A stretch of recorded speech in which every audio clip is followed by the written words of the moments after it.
इस वीडियो में मृत्यु के देवता यमराज के बारे में रोचक और गूढ़ जानकारी दी गई है। यमराज को हिंदू धर्म में मृत्यु का देवता माना जाता है और वेदों में भी उनका उल्लेख मिलता है। यहाँ यमराज से जुड़े कुछ प्रमुख बिंदु बताए गए हैं। 1. यमराज का परिचय।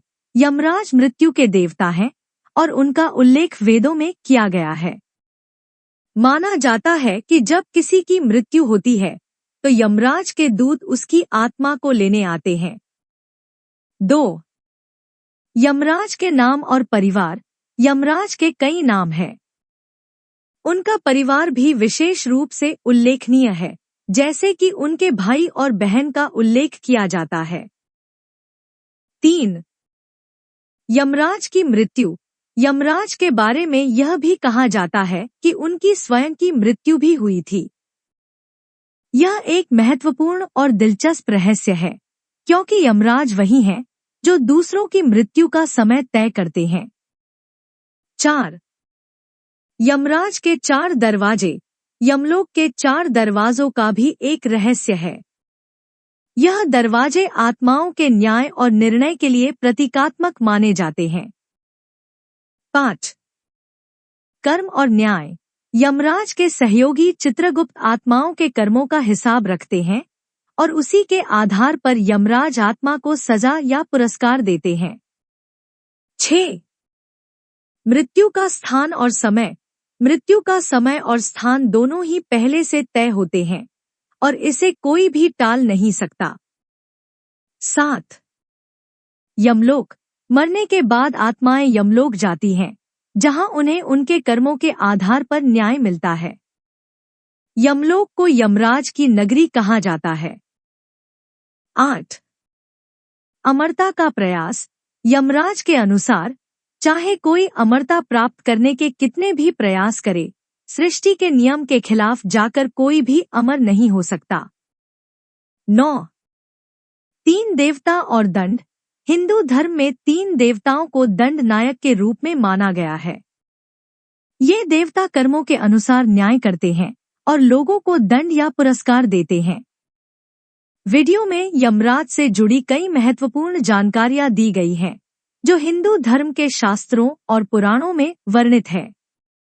यहाँ उनके बारे में कुछ प्रमुख बिंदु हैं। 1. दंड का अधिकार। यमराज, शनिदेव और भैरव को आत्माओं को दंड देने का अधिकार प्राप्त है। वे आत्माओं को उनके कर्मों के आधार पर स्वर्ग, नरक या पितृलोक जैसे विभिन्न लोकों में भेजते हैं। 2. यमराज का परिवार।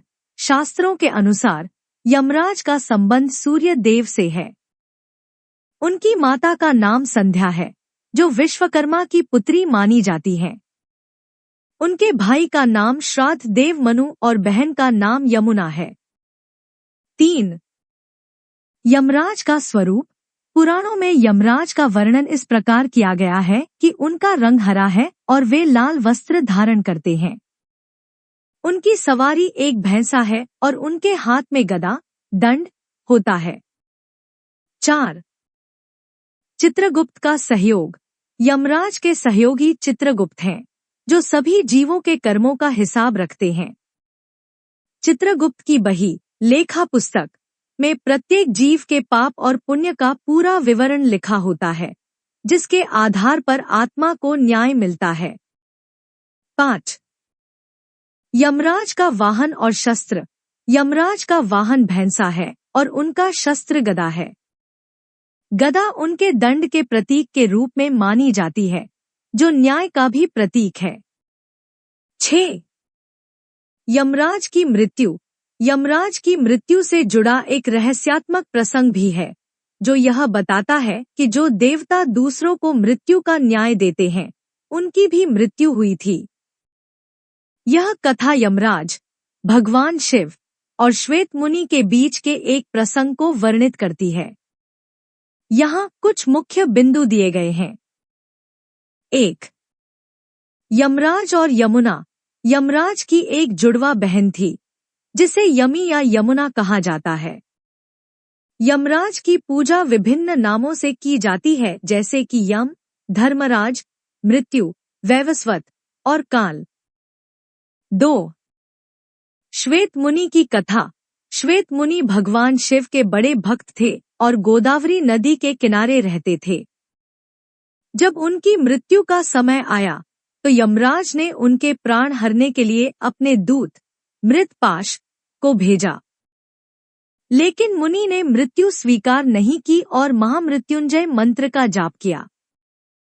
3. चित्रगुप्त और भैरव बाबा। जब चित्रगुप्त श्वेत मुनि के प्राण लेने पहुंचे तो भैरव बाबा आश्रम के बाहर पहरा दे रहे थे। उन्होंने चित्रगुप्त को मूर्छित कर दिया, जिससे उनकी मृत्यु हो गई। यह देखकर यमराज क्रोधित हो गए और खुद वहां आकर भैरव बाबा को बांध लिया। 4. कार्तिकेय और यमराज का युद्ध। जब यमराज ने श्वेत मुनि के प्राण लेने का प्रयास किया तो श्वेत मुनि ने भगवान शिव को पुकारा। शिवजी ने अपने पुत्र कार्तिकेय को भेजा। कार्तिकेय और यमराज के बीच युद्ध हुआ, जिसमें यमराज की मृत्यु हो गई। 5. सूर्यदेव और भगवान शिव। यमराज की मृत्यु के बाद पृथ्वी पर असंतुलन फैल गया, क्योंकि कोई भी मर नहीं रहा था। सूर्यदेव ने भगवान विष्णु से सलाह ली और फिर भगवान शिव की तपस्या की। भगवान शिव प्रसन्न हुए और यमराज को पुनर्जीवित कर दिया, जिससे पृथ्वी पर संतुलन फिर से स्थापित हुआ। 6. 14 यमराज। शास्त्रों में 14 यमराजों का उल्लेख मिलता है, जिनमें से प्रमुख नाम हैं यम, औदुंबर, मृत्यु, अंतक, धर्मराज, वैवस्वत, परमेष्ठी। इन्हें जल तर्पण द्वारा सम्मानित किया जाता है। 7. यम के अन्य नाम। यमराज के लिए अन्य विशेषण भी प्रयोग किए जाते हैं, जैसे पितरी, कृतांत, शमन, महेशवाहन, काल, श्राद्ध देव और दंडधर। इस कथा में यमराज और यमलोक के बारे में विस्तार से जानकारी दी गई है, जिसमें मुख्य रूप से पितृलोक, यमलोक के 4 द्वार और यमराज के मंदिरों का उल्लेख किया गया है। आइए इसे बिंदुवार समझते हैं। 1. पितृलोक। धर्मशास्त्रों के अनुसार पितरों का निवास चंद्रमा के ऊर्ध्व भाग में माना जाता है। यह वह स्थान है जहां आत्माएं मृत्यु के बाद 1 से 100 वर्षों तक मृत्यु और पुनर्जन्म की मध्य स्थिति में रहती हैं। श्रेष्ठ पितरों को न्यायदत्र समिति का सदस्य माना गया है। 2. यमलोक।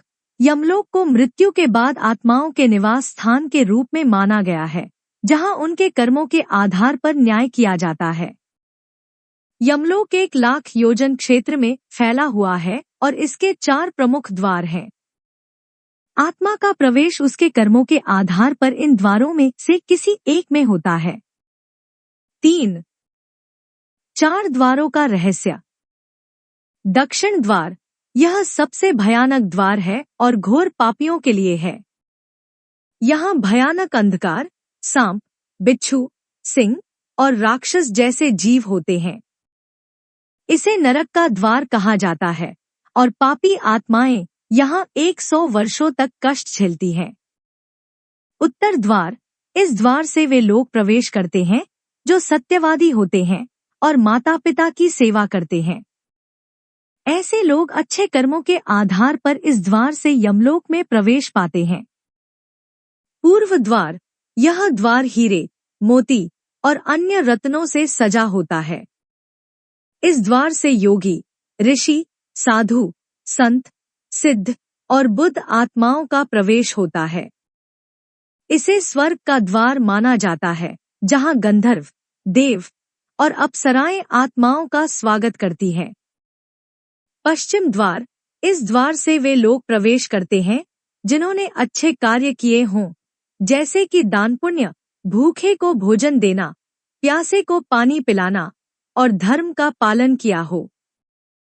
तीर्थ स्थान पर प्राण त्यागने वालों का भी इस द्वार से प्रवेश होता है।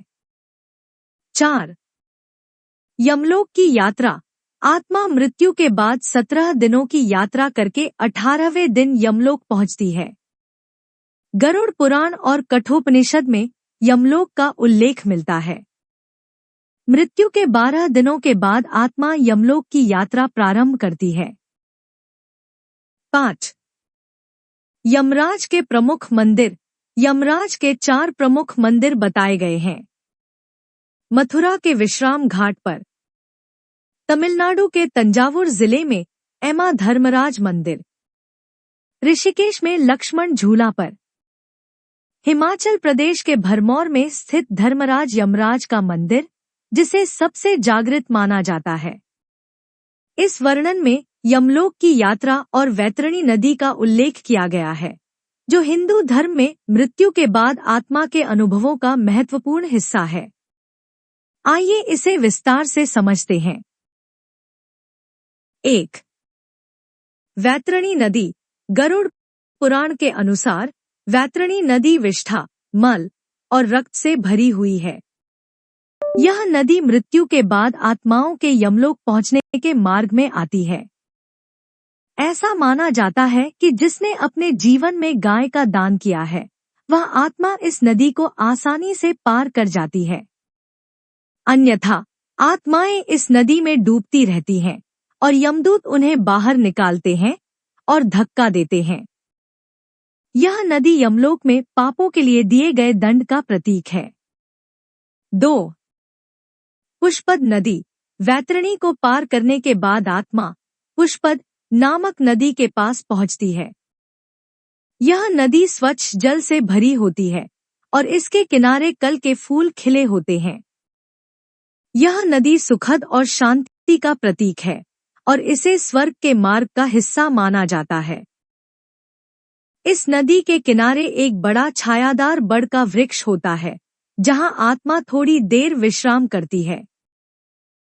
3. पिंडदान और तर्पण। आत्मा जब इस स्थान पर विश्राम करती है, तब उसे उसके परिजनों द्वारा किए गए पिंडदान और तर्पण का भोजन प्राप्त होता है। इस भोजन से आत्मा को पुनः शक्ति मिलती है और वह आगे की यात्रा के लिए तैयार हो जाती है।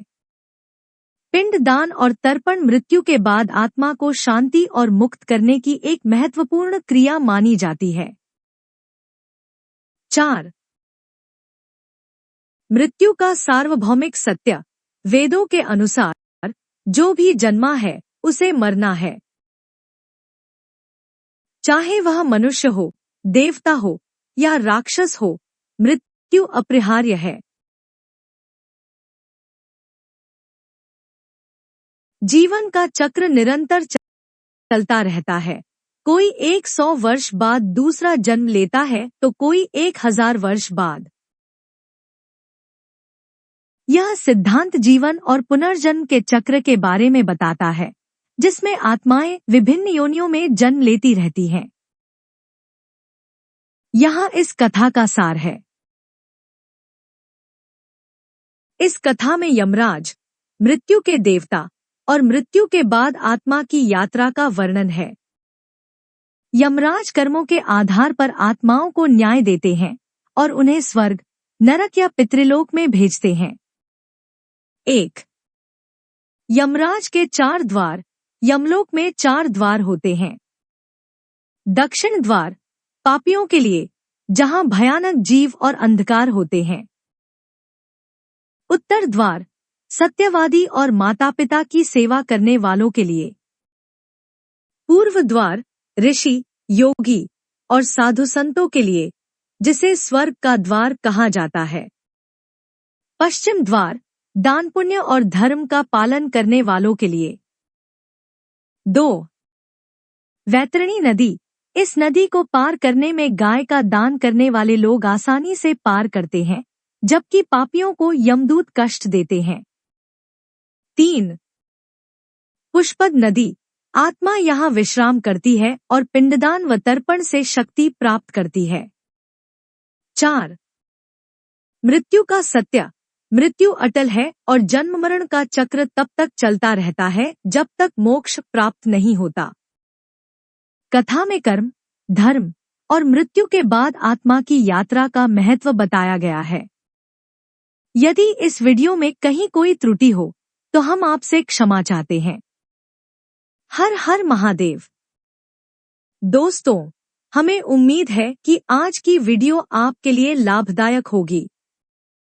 अगर वीडियो आपको पसंद आई हो तो कृपया इसे लाइक करें और इसे अपने परिवार और दोस्तों के साथ अधिक से अधिक शेयर करें। अगर आप हमारे चैनल बलवीर कोट्स पर नए हैं तो कृपया सब्सक्राइब करें और घंटी के बटन को दबाएं ताकि आपको हमारी सभी नई वीडियोस की सूचनाएं सबसे पहले मिले। महादेव जी का आशीर्वाद पाने के लिए कमेंट में हर हर महादेव लिखें। ओम नमः शिवाय। नमस्कार दोस्तों।